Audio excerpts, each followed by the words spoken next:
आज मेरे पार्टनर हैं मिस्टर चैतन्य जी, जो हमारा दुबई का सारा प्रॉपर्टी का काम देखते हैं, वो आए हुए हैं। तो मैं सोच रहा था अभी आपको भी उनके साथ मिलाया जाए, तो चलो उनके साथ थोड़ी प्रॉपर्टी की बातचीत करते हैं। चैतन्य जी, मुझे ये बताइए दुबई में क्या ख़ास बात है? काफ़ी लोगों से सुन रहा हूँ मैं, दुबई में प्रॉपर्टी लो, दुबई में बेनिफिट हैं। प्लीज़ मुझे बताओ दुबई में प्रॉपर्टी लेने के बेनिफिट क्या क्या हैं? बिल्कुल साहिल जी, दुबई में इन्वेस्ट करने के बहुत सारे फ़ायदे हैं। पहली बात तो आपको बहुत स्ट्रॉन्ग कैपिटल एप्रिसिएशन और रेंटल यील्ड देखने को मिलती है। दूसरा, इस कैपिटल यील्ड और रेंटल एप्रिसिएशन पे कोई टैक्सेशन नहीं है आपको। और तीसरी बात, दुबई एक बहुत सेफ इन्वायरमेंट प्रोवाइड करता है आपकी और आपकी फैमिली के लिए।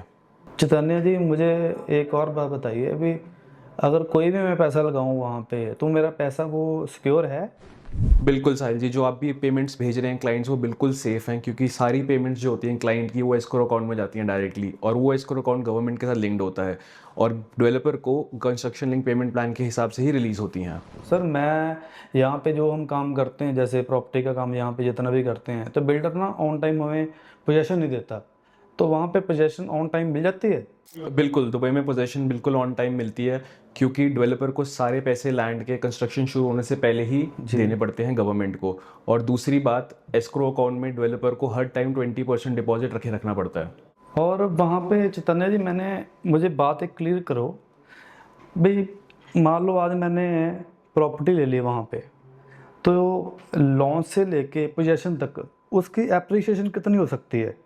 मतलब लॉन्चिंग पे मान लो मैंने कोई प्रॉपर्टी वहाँ पे ले ली, तो जब तक उसकी पोजेसन मिलेगी तो उसका रेट कितना बढ़ेगा, कितनी परसेंटेज होगी?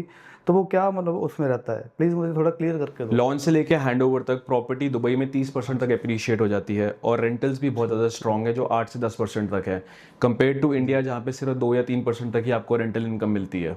चेतन जी, मैंने सुना है वहाँ पे एक कसिनो आ रहा है, तो वो कसिनो कहाँ पे आ रहा है? दुबई के पास एक और स्टेट है, रासल खेमा और आबू धाबी। रासल खेमा में आ रहा है वर्ल्ड का सबसे बड़ा कसिनो, और आबू धाबी में आ रहा है डिज्नीलैंड।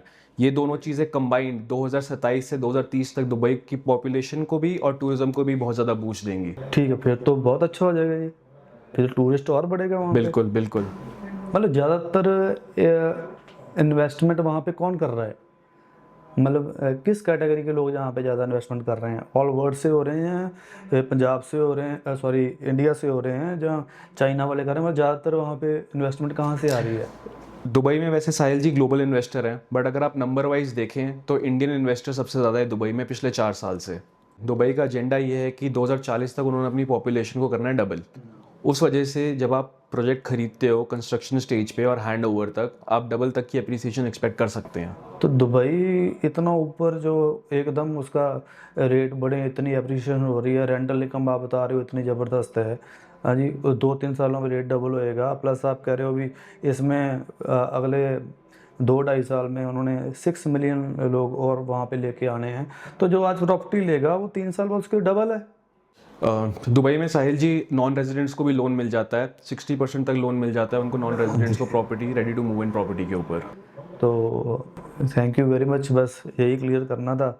हाँ, आगे कोई क्वेश्चन होगा तो आपको मैं फिर वहाँ से यहाँ बुलाऊँगा, अदरवाइज़ मैं वहाँ आऊँगा, क्योंकि हमने महीने में 1-2 बार तो आपके पास आना ही होता है।